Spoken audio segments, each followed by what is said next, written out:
ఇంద్రమ్మ ఇళ్లపై కీలక అప్డేట్ ఇచ్చింది రాష్ట్ర సర్కార్. రాబోయే 3 ఏళ్లలో అర్బన్ ప్రాంతాల్లో కూడా ఇంద్రమ్మ ఇల్లు నిర్మించిస్తామని చెప్పింది. మరి మొదటగా ఇటు జనవరి 26వ తేదీన ఇంద్రమ్మ ఇళ్ల పథకాన్ని రాష్ట్ర ప్రభుత్వం చాలా ప్రతిష్టాత్మకంగా ప్రారంభించింది. మరి రూరల్ ఏరియాలో ఎవరైతే ఇంటి స్థలం ఉండి ఇల్లు నిర్మాణం చేసుకుంటారో వారందరికీ కూడా 5 లక్షల ఆర్థిక సాయం కూడా అందిస్తుంది. మరి రాష్ట్ర వ్యాప్తంగా ఇప్పటి వరకు 3,80,000 ఇంద్రమ్మ ఇండ్లు మంజూరు చేసింది. మరి అందులో దాదాపుగా 3 లక్షల ఇండ్లు అన్నీ కూడా నిర్మాణ దశలు కూడా పూర్తయినాయి.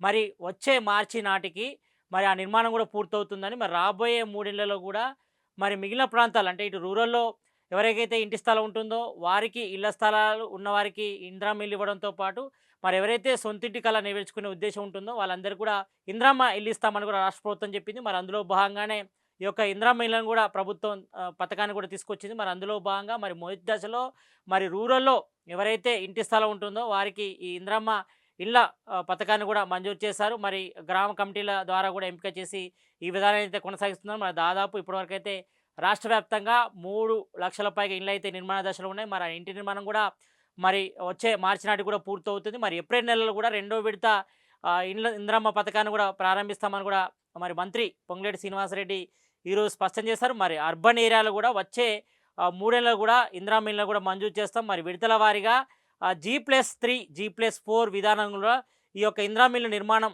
చేస్తామని కూడా చెప్పారు. మరి ఇప్పటికే గతంలో బీఆర్ఎస్ గవర్నమెంట్ కూడా మరి చాలా ప్రతిష్టాత్మకంగా మరి డబుల్ బెడ్రూమ్ ఇళ్ళ స్కీమ్ కూడా తీసుకొచ్చింది. మరి అందులో పెద్ద ఎత్తున స్కామ్ జరిగిందంటూ కూడా పెద్ద ఎత్తున ఆరోపణలు కూడా వెలువచ్చాయి. మరి తెలంగాణలో కాంగ్రెస్ గవర్నమెంట్ వచ్చిన తర్వాత మరి ఈ యొక్క ఇందిరమ్మ ఇళ్ళ పథకాన్ని కూడా చాలా ప్రతిష్టాత్మకంగా తీసుకుంది. మరి దానిలో భాగంగా ఎంపిక బాధ్యతను కూడా మరి జిల్లా కలెక్టర్లు మరి కింది స్థాయి ఇటు అధికారులకు కూడా అప్పచెప్పడం జరిగింది. మరి ఇందులో మేజర్గా ఇటు కాన్స్టిట్యున్సీ విషయానికి వస్తే మాత్రం ఎమ్మెల్యేల పర్యవేక్షణలో ఇక ఇందిరమ్మ ఇళ్ళ ఎంపిక కూడా జరిగిపోయేది. మరి గతంలో మరి ఇందిరమ్మ కమిటీలు కూడా ఏర్పాటు చేసి మరి ఎవరైతే నిజమైన లబ్ధిదారులు ఉంటారో వాళ్ళకు మాత్రమే ఈ యొక్క ఇందిరమ్మ ఇళ్ళ పథకాన్ని మంజూరు చేస్తాం. ఎవరైతే ఇంటి స్థలం ఉండి ఇందిరమ్మ ఇల్లు కట్టుకుంటారో వారికి ఇస్తాం. మరి ఇందులో 4 విడతల్లో ఈ యొక్క ఇందిరమ్మ ఇళ్ళ సహాయాన్ని కూడా రాష్ట్ర ప్రభుత్వం అందిస్తుంది. మొత్తం 5 లక్షల మేర ఇస్తుంది. మరి రెండో దశలో మాత్రం ఎవరికైతే ఇంటి స్థలం ఉండదో వారికి ఇంటి స్థలంతో పాటు ఇందిరమ్మ ఇల్లు కట్టేసి ఇస్తామని చెప్పారు. మరి 4 దశల్లో ఈ యొక్క ఇందిరమ్మ ఇళ్ళ పథకం అయితే